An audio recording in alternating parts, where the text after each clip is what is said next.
Hello everyone, स्वागत है आपका हमारे चैनल पर। मेरा नाम है अनमोल और आज हम एक बहुत ही ज़्यादा इम्पोर्टेंट लेक्चर देखने वाले हैं जिसमें हम डिस्कस करेंगे काफ़ी सारे इम्पोर्टेंट एमसीक्यूज़ को। ज्योग्राफी सेक्शन से आपको ये देखने को मिलेगा। जैसा कि आप हमारे यूट्यूब चैनल पर लगातार देखते आ रहे होंगे, हम बहुत सारे स्पेसिफिक टॉपिक्स की और बहुत सारे सब्जेक्ट को लेकर वीडियोस को आपको लगातार प्रोवाइड कर रहे हैं। इन वीडियोस के माध्यम से हम आपके साथ में बहुत सारे क्वेश्चंस को डिस्कस करते हैं जो कि एसएससी में पूछने की संभावना है या उन पर्टिकुलर सेक्शन से क्वेश्चन बनते हैं। तो आज का हमारा एक बहुत ही इंपॉर्टेंट टॉपिक है नेचुरल वेजिटेशन इन इंडिया, या अगर हम हिंदी में कहें तो भारत की प्राकृतिक वनस्पति। प्राकृतिक कहने का मतलब ये है, ये कहीं पर भी ह्यूमन मेड नहीं है। नेचुरली हमारे पृथ्वी पर जो भी चीज़ें उग आती हैं, जहाँ जहाँ पर वन है, जहाँ जहाँ पर वेजिटेशंस हैं, उनके बारे में आज हम स्टडी करने वाले हैं। ठीक है, और इन्हीं के बारे में आज हम अपना पहला क्वेश्चन देख लेते हैं कि इंडिया के अंदर किस तरह की वेजिटेशन हमें देखने को मिलती है और वहाँ से कौन कौन से क्वेश्चंस आपके पूछे जाते हैं। पहला सवाल, which of the following is the most wide spread forest type in India.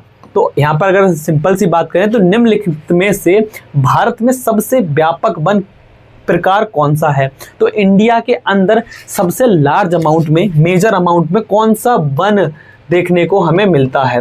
तो इंडिया में कई टाइप के वन आपको देखने को मिलेंगे, जैसे कि आपका ट्रॉपिकल एवरग्रीन सदाबहार सदाबहार वन की अगर हम बात करें फॉरेस्ट की, यानी कि वो फॉरेस्ट जिनके पेड़ हमेशा कैसे रहते हैं, एवरग्रीन रहते हैं, पूरे साल ग्रीन रहेंगे, इनको हम सदाबहार इसलिए कहते हैं। ये आपके वेस्टर्न घाट्स में देखने को मिलते हैं हमारे ज़्यादातर। ठीक है, लेकिन ये ओवरऑल इंडिया के अंदर सबसे ज़्यादा अमाउंट में नहीं देखने को मिलते हैं या सबसे ज़्यादा परसेंटेज में नहीं देखने को मिलते हैं।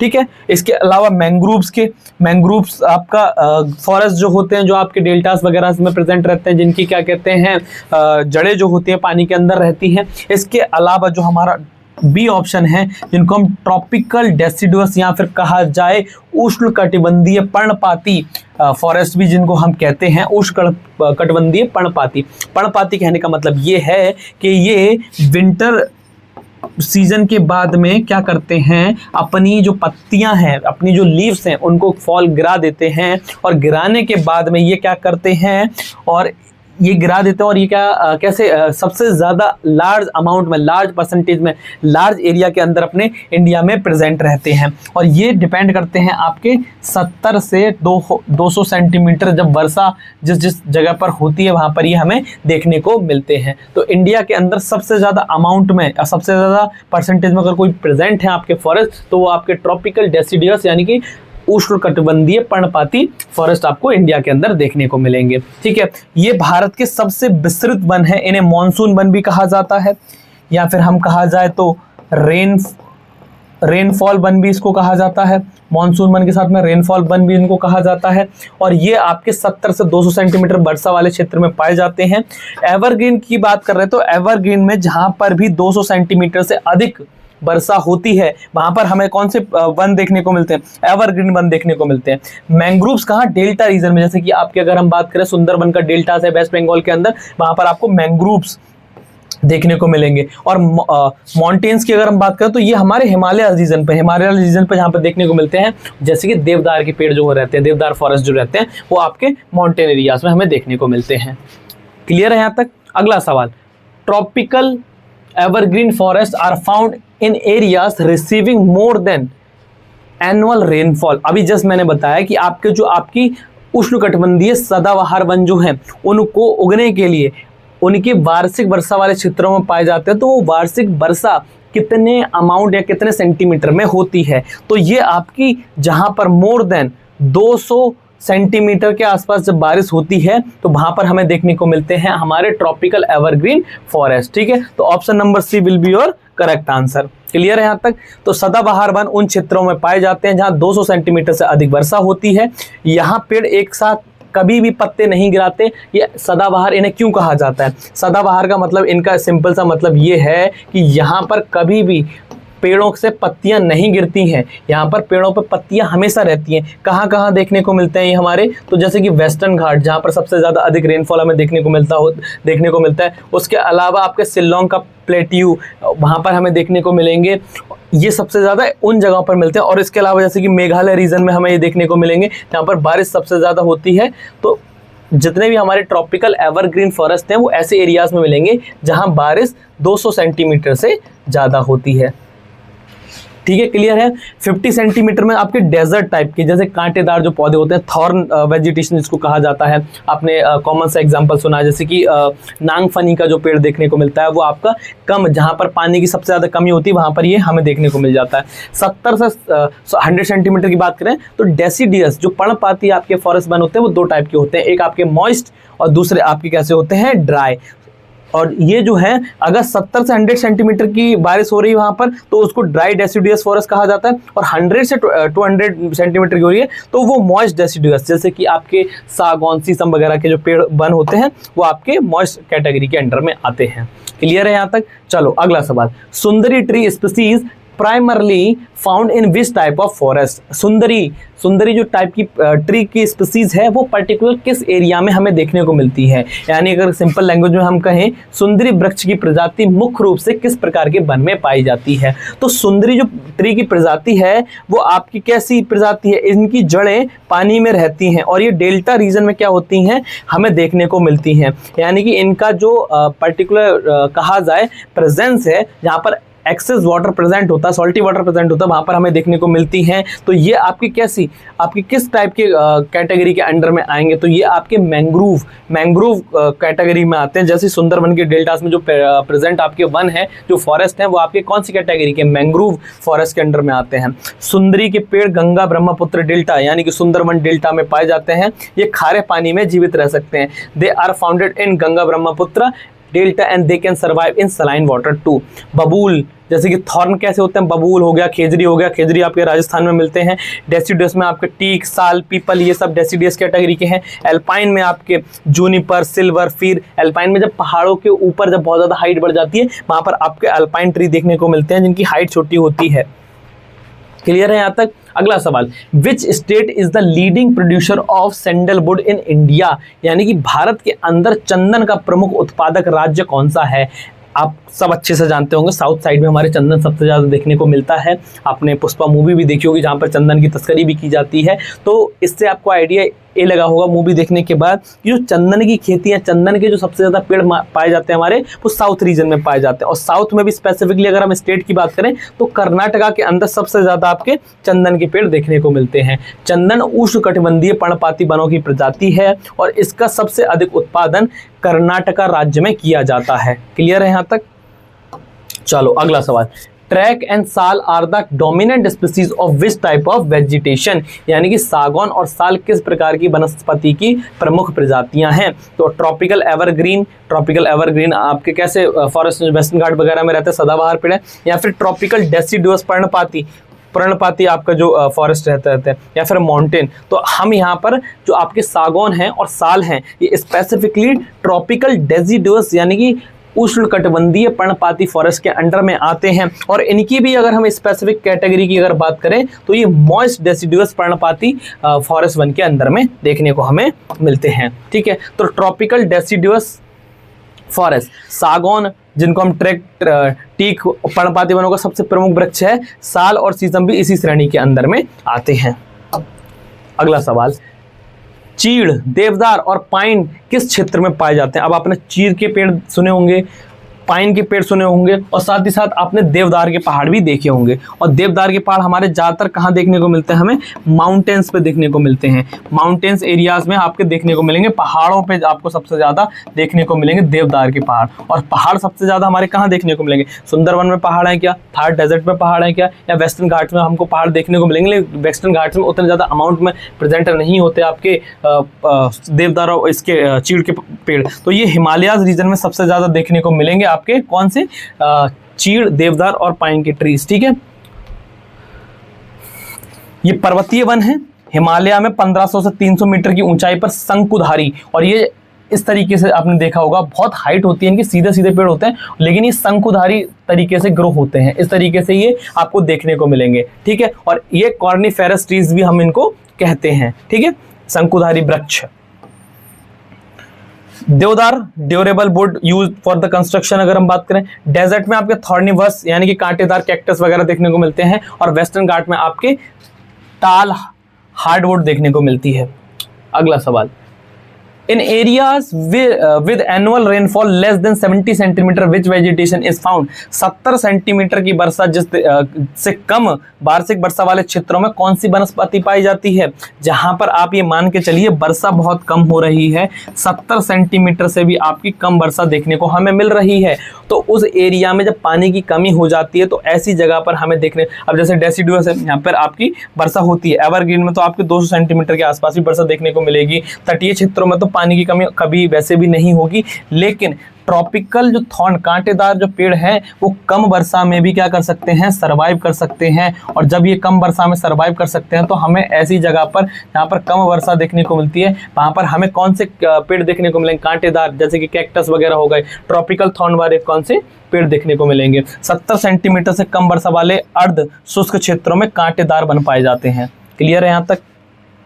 अगला सवाल, cinchona tree use for quinine, malaria treatment के लिए यूज करा जाता है। आप अच्छे से जानते हैं क्विनीन हमारे एंटी मलेरियल ड्रग है। फार्मेसी वाले बच्चे इसको आराम से रिलेट कर पा रहे होंगे। सिंकोना के पेड़ जिनका उपयोग कुनैन यानी कि मलेरिया के लिए किया जाता है, किस पर्टिकुलर फॉरेस्ट से संबंधित है? क्या वो आपके माउंटेन फॉरेस्ट के अंदर में आता है, ट्रॉपिकल एवरग्रीन फॉरेस्ट के अंदर में आता है, या मैंग्रोव फॉरेस्ट के अंदर आते हैं, या थॉर्न फॉरेस्ट के अंदर में ये हमें देखने को मिलता है? तो स्पेसिफिकली बात करें तो ट्रॉपिकल एवरग्रीन फॉरेस्ट का पार्ट है आपका कौन सा? तो सिंकोना से अगर सवाल आता है तो ये आप याद रखिएगा कि सिंकोना हमारा कैसा है, सदाबहार पेड़ है। सदाबहार वनों के अंदर ये हमें देखने को मिलता है, और ये हमारे वेस्टर्न घाट्स में और नीलगिरी घाट्स में हमें वेस्टर्न घाट्स के अंदर देखने को मिलता है सबसे ज़्यादा, ठीक है। और सिंकोना उष्णकटिबंधीय सदाबहार वनों में पाया जाता है। इसकी छाल से मलेरिया की दवा बनाई जाती है। स्पेसिफिकली आप अच्छे से जानते हैं सिंकोना से हमें क्विनीन मिलती है, क्विनीन हमारी ड्रग, ठीक है। अगला सवाल, 16 forest are found in which part of the India, यानी कि 16 वन भारत के किस भाग में पाए जाते हैं? हिमालय, सुंदरबंस, राजस्थान या वेस्टर्न घाट्स? तो 16 वन आपके डायरेक्टली रिलेटेड है किससे? आपके वेस्टर्न घाट्स से। सबसे ज्यादा आपको ये वेस्टर्न घाट्स में हमें देखने को मिलेंगे, यानी नीलगिरी की पहाड़ियों में ये देखने को मिलते हैं। नीलगिरी और अनायमलाई पहाड़ियों की ऊंची घाटियों में पाए जाने वाले वनों को हम 16 वन कहते हैं, 16 वन कहा जाता है। क्लियर है यहाँ तक? तो 16 अगर पूछा जाए आपसे 16 वन आपके कहाँ देखने को मिलेंगे, तो ये आपके वेस्टर्न घाट्स के नीलगिरी पहाड़ियों में देखने को मिलते हैं, या अनायमलाई पहाड़ियों में देखने को मिलते हैं। एक बहुत ही इंपॉर्टेंट क्वेश्चन है आपका यहाँ पर, चिपको आंदोलन या हम कहा जाए चिपको मूवमेंट कहाँ शुरू हुआ था और क्यों शुरू हुआ था? तो चिपको आंदोलन आपका उत्तराखंड से शुरू हुआ था, जहाँ पर लोग पेड़ से चिपक जाते थे ताकि फॉरेस्ट को कंजर्व किया जा सके। तो उत्तराखंड यूपी में ये देखने को हमें मिलता है चिपको आंदोलन। अगर हम इसकी बात करें कब, तो ये आपकी यह आंदोलन 1973 में स्टार्ट हुआ था। उत्तराखंड के चमोली जिले में शुरू हुआ था। सुंदरलाल बहुगुणा इसके प्रमुख नेता थे, सुंदरलाल बहुगुणा इसके प्रमुख नेता थे। तो याद रखिए चिपको आंदोलन 1973 में सुंदरलाल बहुगुणा ने स्टार्ट किया था, specifically for the forest conservation. इसके अलावा और भी आंदोलन, एपिको आंदोलन सिमिलरली मूवमेंट था आपका, लेकिन ये कर्नाटका में देखने को मिलता है। हिस्टोरिकली आपके राजस्थान रीजन में पेड़ों को बचाने के लिए बिश्नोई कम्युनिटी ने भी काफ़ी ज़्यादा इसके लिए आंदोलन किया था। इकोसेंट्रिक का मतलब होता है बायोडायवर्सिटी सेफ्टी।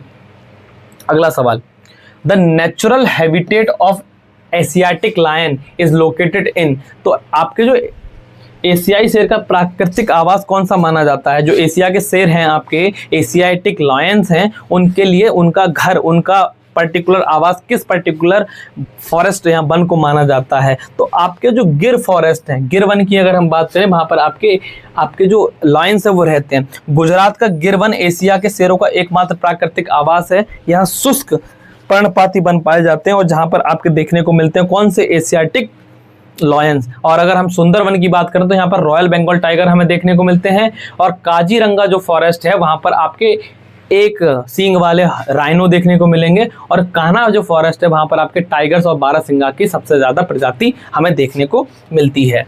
अगला सवाल, as per the national forest policy what percentage of area should be under the forest? राष्ट्रीय वन नीति के अनुसार कितने प्रतिशत क्षेत्र वनों के अंतर्गत होने चाहिए? यानी कि अगर हम नेशनल फॉरेस्ट पॉलिसी की बात करें तो इंडिया के अंदर कितने परसेंट लैंड पर आपका फॉरेस्ट होना चाहिए? तो ये जब नेशनल फॉरेस्ट पॉलिसी ने डिसाइड किया था तो इंडिया के अंदर टोटल 33% लैंड पर आपका क्या होना चाहिए? फॉरेस्ट होना चाहिए फॉर द बेटरमेंट, और कहा जाए आपके इंडिया के क्लाइमेट के लिए, इंडिया के पूरे ओवरऑल ज्योग्राफी की अगर हम बात करें तो उसके लिए 33% फॉरेस्ट आपके इंडिया के लैंड पर होने चाहिए। लेकिन वो अभी हैं कितने? तो ऑलमोस्ट 21 कहा जाए तो ऑलमोस्ट 21% के आसपास इंडिया में जो है फॉरेस्ट एरिया देखने को हमें मिलता है।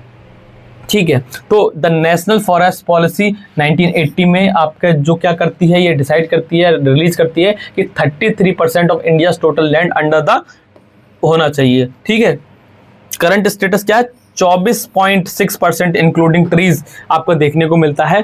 टारगेट है 1/3 ऑफ द टोटल एरिया। अगला सवाल, क्षेत्रफल की दृष्टि से भारत का सर्वाधिक वनाच्छादित राज्य कौन सा है? यानी कि कौन से स्टेट के अंदर सबसे ज्यादा फॉरेस्ट देखने को हमें मिलता है? तो अगर हम क्षेत्रफल के हिसाब से बात कर रहे हैं तो यहां पर आपका मध्य प्रदेश नंबर 1 पे आता है। और अगर हम परसेंटेज की बात कर रहे हैं कि कितने प्रतिशत किस राज्य के अंदर सबसे ज्यादा फॉरेस्ट देखने को मिलता है, तो आपका मिजोरम के अंदर सबसे ज्यादा फॉरेस्ट देखने को मिलता है। ऑलमोस्ट 84% पे आपके क्या है वहां पर फॉरेस्ट है, और रेस्ट आपका कहा जाए 16% आसपास हमें देखने को मिलेगा वहां पर नॉर्मल प्लेन। ठीक है, तो यहाँ पर मिजोरम सबसे नंबर 1 पे आता है एज पर द परसेंटेज। और अगर एरिया की बात करें तो क्षेत्रफल के मामले में मध्य प्रदेश सबसे आगे है, मिजोरम प्रतिशत के मामले में पहले स्थान पर है। और अगर अरुणाचल प्रदेश की बात करें तो ये सेकेंड नंबर पर है एरिया में आफ्टर एमपी। ठीक है, अगला सवाल, forest that can survive in saline salty water, जैसे कि मैंने आपको बताया कि डेल्टा जो हमारे सुंदरवन के डेल्टा हैं वहां पर जो मैंग्रोव्स वाले हैं आपके, वहां पर आपके सलाइन सॉल्टी वाटर भी प्रेजेंट रहते हैं। तो मैंग्रोव फॉरेस्ट आपके सलाइन एंड सॉल्टी वाटर में क्या कर सकते हैं? सर्वाइव कर सकते हैं। तो mangrove forest can survive in saline water, और इनके लिए इनकी जड़ें पानी में रहती हैं तो ये वहां पर भी सर्वाइव कर जाते हैं। क्लियर है? मैंग्रोव खारे पानी तटीय क्षेत्रों में उगते हैं, इनमें न्यूमेटाफोर सांस लेने वाली जड़ें होती हैं। क्लियर है? तो ये बात आप याद रखिएगा। अगला सवाल, which tree are generally conical in shape are found in hills?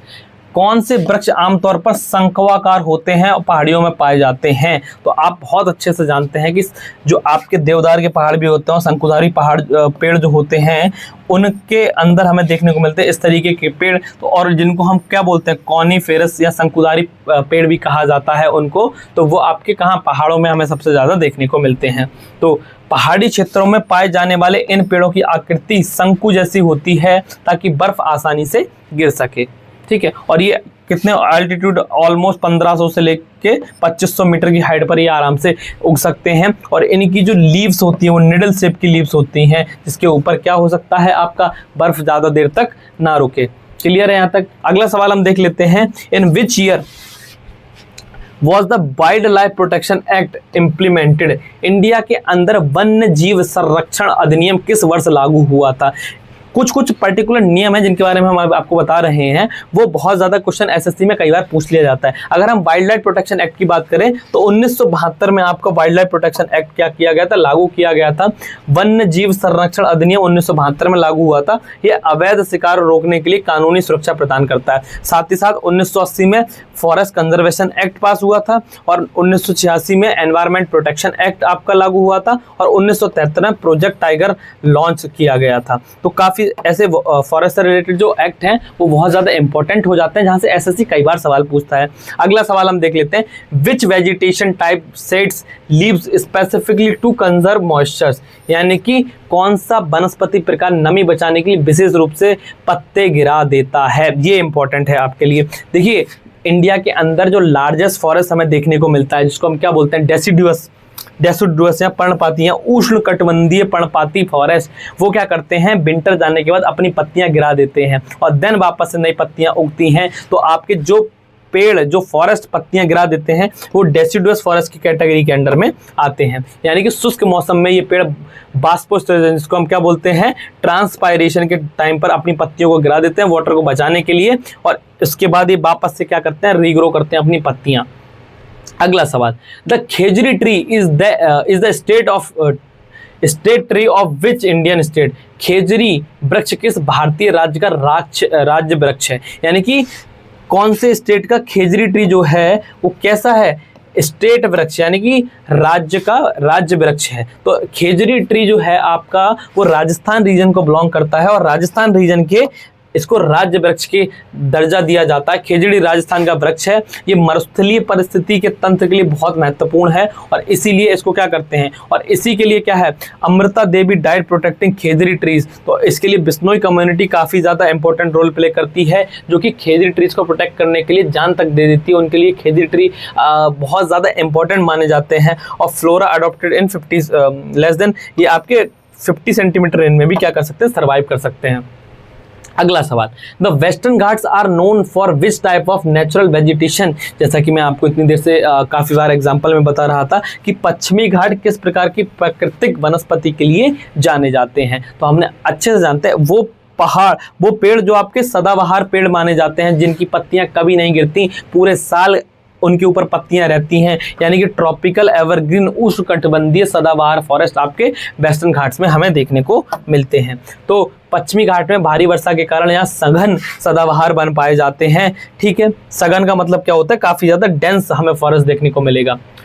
अगला सवाल, at very high altitudes more than 3600 metre forest give way to which vegetation? यानी कि बहुत अधिक ऊंचाई जिनका 3600 मीटर से अधिक है, पर वन में किस वनस्पति में बदल जाते हैं? तो जब ऊंचाई बहुत ज़्यादा बढ़ जाती है तो पेड़ों की हाइट थोड़ी कम हो जाती है, और उसको क्या बोला जाता है, अल्पाइन ग्रासलैंड बोला जाता है। अल्पाइन घास के मैदान हमें देखने को मिलते हैं, जिसमें क्या है, 3600 मीटर से ऊपर पेड़ छोटे हो जाते हैं और अल्पाइन घासों के मैदान में बदल जाते हैं। क्लियर है यहाँ तक? तो ये भी आप याद रखिएगा।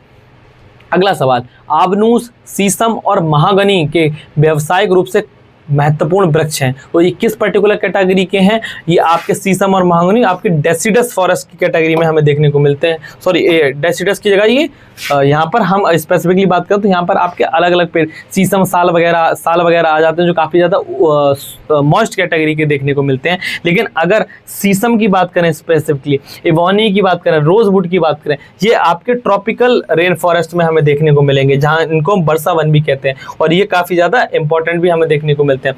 आबनूस और महागनी सदाबहार वनों के कठोर लकड़ी वाले वृक्ष हैं, और ये फर्नीचर के प्रोडक्शन में काफ़ी ज़्यादा इंपॉर्टेंट रोल प्ले करते हैं। अगला सवाल, which is the oldest national park in India? India का सबसे पुराना राष्ट्रीय उद्यान कौन सा है?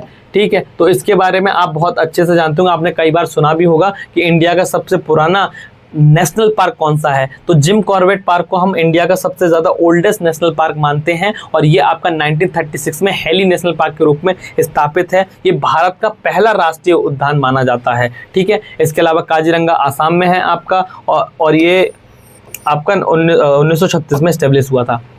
अगला सवाल, which delta has the largest mangrove forest? बहुत इजी क्वेश्चन, आप अच्छे से जानते हैं। गंगा और ब्रह्मपुत्र नदी के फॉर्मेशन से जो बनता है आपका डेल्टा, जिसको हम सुंदरबन का डेल्टा कहते हैं, उसके ऊपर मैंग्रोव ट्रीज देखने को मिलते हैं, जो कि सलाइन वाटर में भी सर्वाइव कर सकते हैं। क्लियर है यहाँ तक? अगला सवाल, which state has the highest forest cover in terms of percentage? जैसा कि मैंने बताया था आपको कि अगर इंडिया के एक स्पेसिफिक स्टेट की बात करी है जहाँ पर परसेंटेज के मामले में कितने ज़्यादा अमाउंट में वहाँ फॉरेस्ट प्रेजेंट हैं, तो वो आपका कौन सा है? मिजोरम आपका है स्टेट है, जहाँ 84% आपके वन देखने को मिलते हैं, फॉरेस्ट हमें देखने को मिलते हैं। 80% से भी अधिक हिस्सा वनों से ढका है, जो प्रतिशत में सर्वाधिक माना जाता है। लास्ट सवाल, xerophytic vegetation is typically found on? यानी कि ऐसी वेजिटेशन जो आपकी सूखे एरियाज में, बहुत ज़्यादा ड्राई एरिया में, डेजर्ट एरिया में उग सकती है, जिसको पानी की बहुत ज़्यादा ज़रूरत नहीं होती, जीरोफाइटिक कैटेगरी की। यानी कि जीरोफाइटिक कैटेगरी तो ये आपकी आमतौर पर मरुस्थल या डेजर्ट में हमें देखने को मिलती है। जीरोफाइटिक सूखे क्षेत्रों के अनुकूल पौधे जिनमें कांटे और मासल तने होते हैं, उनको हम, जैसे कैक्टस हो गया, एलोवेरा हो गया, ये इसके एग्जाम्पल हैं। क्लियर है, और ये आपके एरिड और सैंडी सॉइल्स में क्या कर सकते हैं, ग्रो कर सकते हैं। तो ये थे आपके काफ़ी ज़्यादा इंपॉर्टेंट MCQs जो आपको कहाँ से, नेचुरल वेजिटेशन ऑफ इंडिया के सेक्शन से देखने को मिलेंगे। यहाँ से SSC में कई इंपॉर्टेंट सवाल बनते हैं। आई होप आपको ये लेक्चर समझ में आया होगा। Thank you for watching this video.